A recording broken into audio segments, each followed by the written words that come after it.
Bismillahirrahmanirrahim. Assalamu alaikum everyone. Welcome to my channel Education Arena. Hope you all are doing well. Today the topic which I am going to discuss in front of you people is a poem named as In Faint Sorrow, which was written by William Blake. This is included in a subject named as 19th Century Poetry, which is a part of BS English 6th semester. First of all, I would like to start my today's lecture with the writer's introduction. William Blake was an English poet, a painter and printmaker, widely recognised as one of the seminal figure in the history of both literature and visual arts. ये एक poet भी था, painter भी था, print maker भी था और literature और विजुअल आर्ट की जो हिस्ट्री है उसके अंदर एक सेमिनल फिगर के तौर पर ये जाना जाता था।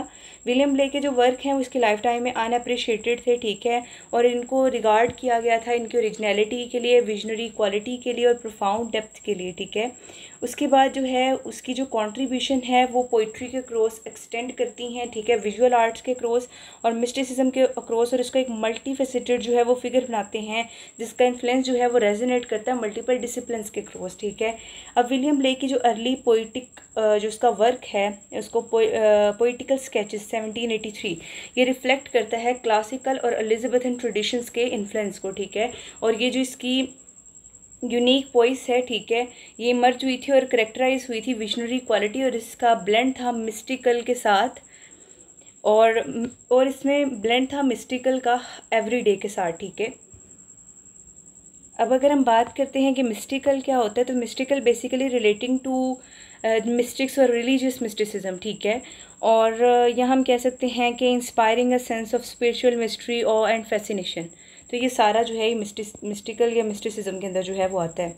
उसके बाद हम बात करते हैं इस पोइम के इंट्रोडक्शन की, इन फेंट सॉरो की। सबसे पहले क्या है कि इन फेंट सॉरो एक पोइम है जिसको विलियम ब्लेक ने जो है वो लिखा था, ठीक है, और इसकी कलेक्शन थी सॉन्ग्स ऑफ एक्सपीरियंस, वो 1794 के अंदर पब्लिश हुई थी और इस पोइम को इसने उस कलेक्शन के अंदर इंक्लूड किया था। ये जो कलेक्शन है एक काउंटर जो है वो पॉइंट है, उसकी पहली कलेक्शन सॉन्ग्स ऑफ इनोसेंस थी।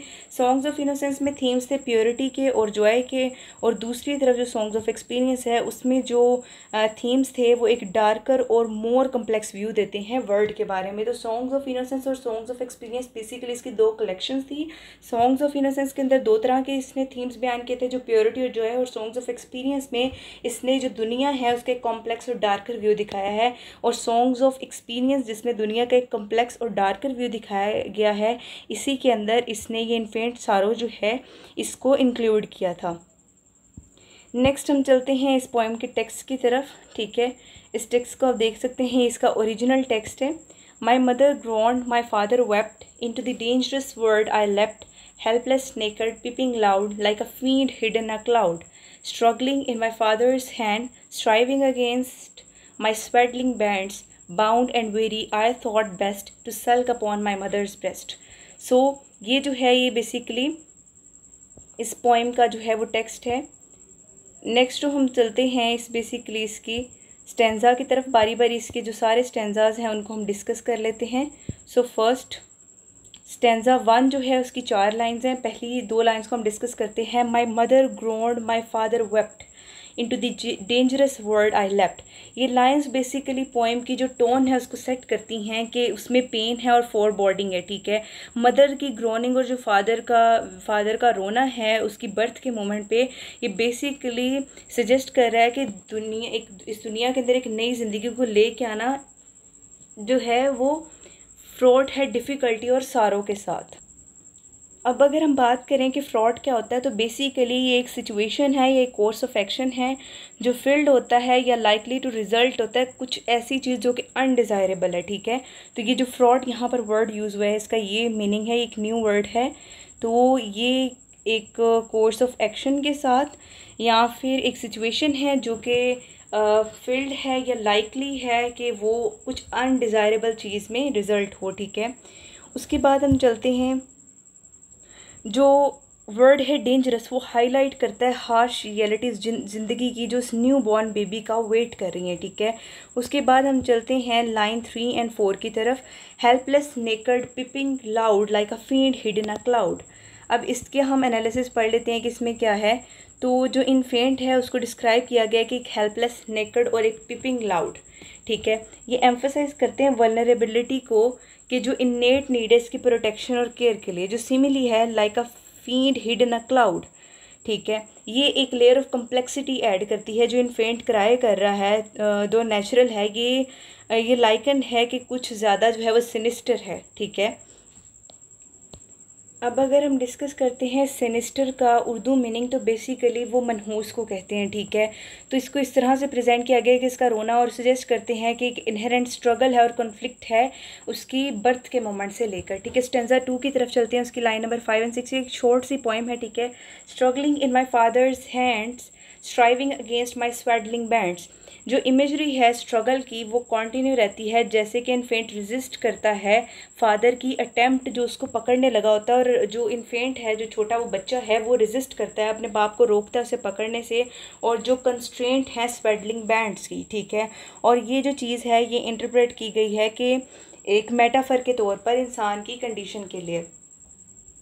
अब अगर हम डिस्कस करते हैं कि स्वेडलिंग बैंड्स क्या होता है, तो ये लॉन्ग स्ट्रिप्स होती हैं लिनन की या फिर किसी और क्लॉथ की, जो रैप्ड किए जाते हैं न्यूली बेबी, जो बॉर्न बेबी है उसके अराउंड जो एक स्ट्रिप होती है लिनन की या फिर एक क्लॉथ होता है, ठीक है। उसको जो है वो रैप्ड किया जाता है बच्चे को उस कपड़े के अंदर, तो उसको बेसिकली जो है वो स्वेडलिंग बैंड कहते हैं। नेक्स्ट चलते हैं, तो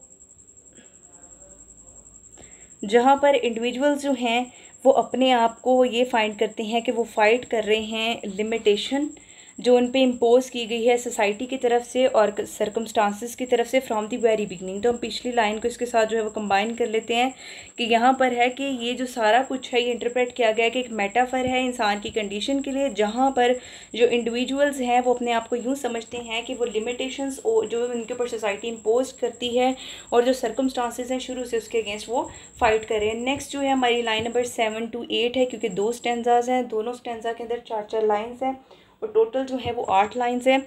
bound and weary I thought best to sulk upon my brothers breast. In these lines infant जो है वो एग्जॉस्टेड है स्ट्रगल से, ठीक है, वो थक चुका है और एक टेम्परेरी रिस्पाइट चाहता है अपनी मदर के ब्रेस्ट के ऊपर।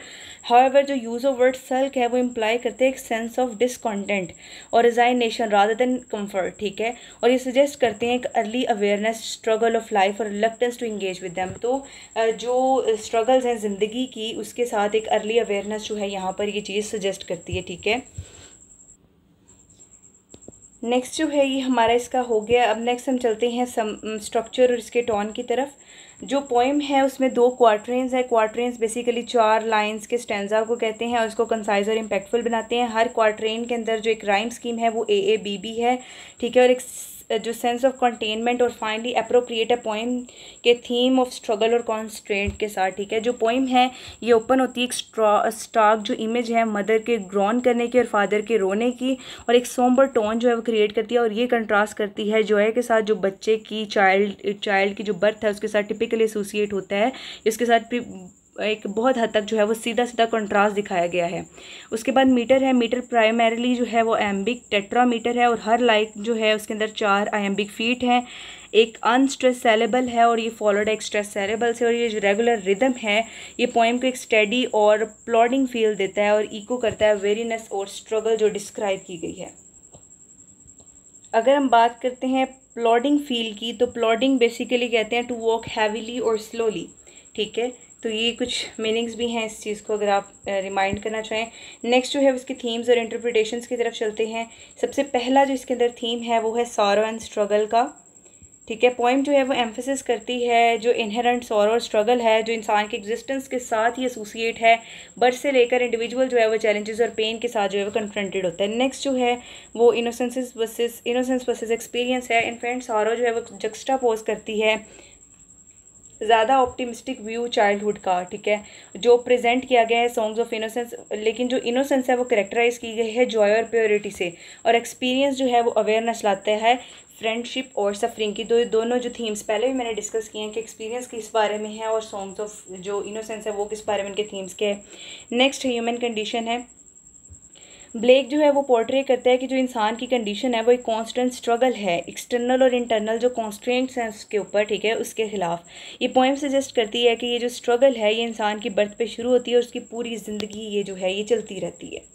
नेक्स्ट हम चलते हैं तो पेरेंटल रिएक्शन है, ठीक है। जो रिएक्शन है पेरेंट्स का इस पोइम के अंदर रिफ्लेक्ट करता है कि सोसाइटल बर्डन एनजाइटी क्या जो एसोसिएट होती है एक बच्चे को इस दुनिया में रेज करने में, ठीक है, और ये फील्ड है डेंजर और अनसर्टेनिटीज़ के साथ। नेक्स्ट जो है मेटाफर है ज़िंदगी के लिए। इन्फेंट की जो रेजिस्टेंस है स्वेडलिंग के साथ, वो बैंड जिसके अंदर उसको रैप किया जाता है, स्वेडलिंग बैंड, वो कपड़ा, तो वो एक मेटाफर है ब्रॉडर इंसान के experience of resisting control and seeking freedom, ठीक है। तो ये सारे थीम्स हैं। नेक्स्ट हम लास्टली इसके कंक्लूजन की तरफ चलते हैं। इन्फेंट सॉरो जो विलियम ब्लेक ने लिखी है, एक पॉइगनेंट और थॉट प्रोवोकिंग पोइम है जो इंसान की ज़िंदगी बर्थ के मोमेंट से लेकर उसकी ज़िंदगी के जो डार्कर एस्पेक्ट्स हैं उनको एक्सप्लोर करती है, ठीक है।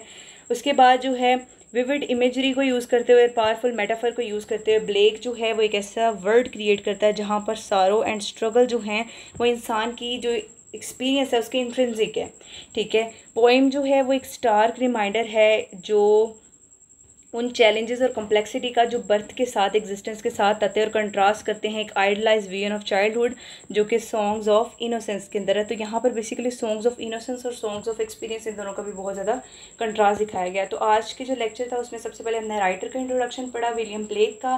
विलियम ब्लेक की जो है वो 3 पोइम्स इस कोर्स में, हमारे 6 सेमेस्टर के कोर्स में 19th सेंचुरी पोइट्री में इंक्लूडेड है, ठीक है, जिसमें जो है वो इन्फिनिट सॉरो है, द डिवाइन इमेज है, और जो है वो अर्थ आंसर है। आज हमने ये कर ली, कल इंशाल्लाह हम डिवाइन इमेज को स्टडी करेंगे। राइटर का इंट्रोडक्शन हो गया, उसके बाद हमने जो है इन्फिनिट सॉरो को स्टडी किया, उसकी टोन को स्टडी किया, ठीक है, उसके स्ट्रक्चर राइम स्कीम को जो है वो स्टडी किया, उसके बाद हमने उसके थीम्स को स्टडी किया। Hope you guys like my videos, my lecture, and if you like my lecture, so please do like, share and subscribe my channel and press the bell icon for the latest updates. Inshallah in future I'll try to make more informative videos for you people. Thank you.